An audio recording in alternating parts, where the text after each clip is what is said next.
Продолжуваат тензиите меѓу градоначалниците на општина Аеродром и Киселавода со градоначалничката на град Скопје Данила Арсовска.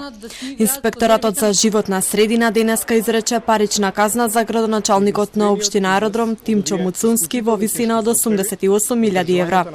Казната е поради сфрлање на ѓубре пред депонијата Дрисла, изминатата недела во недела навечер. Во моментот кога вработените во јавното предпријатие комунална хигиена штрајкуваа, а Скопје беше претворено во мини депонија. Општина Аеродром преку компанијата Pyramid Building ангажирана на тендер, наместо на предвидената локација во јавното предпријатие Дрисла, го исфрлала општинскиот отпад на зелена површина во парк во близина на управната зграда на Фудбалската федерација на Македонија, на булевар Асном, со што направиле нова дива депонија.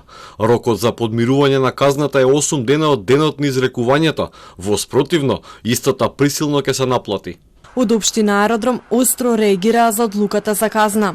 Сметаа дека градоначалничката Арсовска не ги познава законите доволно и порачаа незините правници и инспектори, кои се дел од незиниот тим, да ги прати на повторна едукација на правниот факултет. До овој момент до општина Аеродром нема стигнато никаква документација поврзана со наводите наведени во соопштението до медиумите.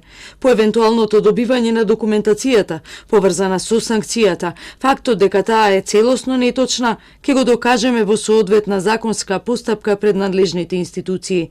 Воедно не ја исклучуваме можноста за поведување кривична постапка до инспекторите кои изрекле ваква незаконска санкција, како и до сите одговорни лица во град Скопје, вклучувајќи ја градоначалничката Арсовска. Казна од 90.000 евра доби и градоначалникот на општина Киселавода, Орце Ѓоргиевски, но тој во неколку наврати кажа дека нема да ја плати казната затоа што смета дека е незаконска. Освен со парични казни за градоначалниците на општините кои на своја рака го истурија ѓубрето, протестот на комуналците заврши со 27 откази на вработените во комунална хигиена.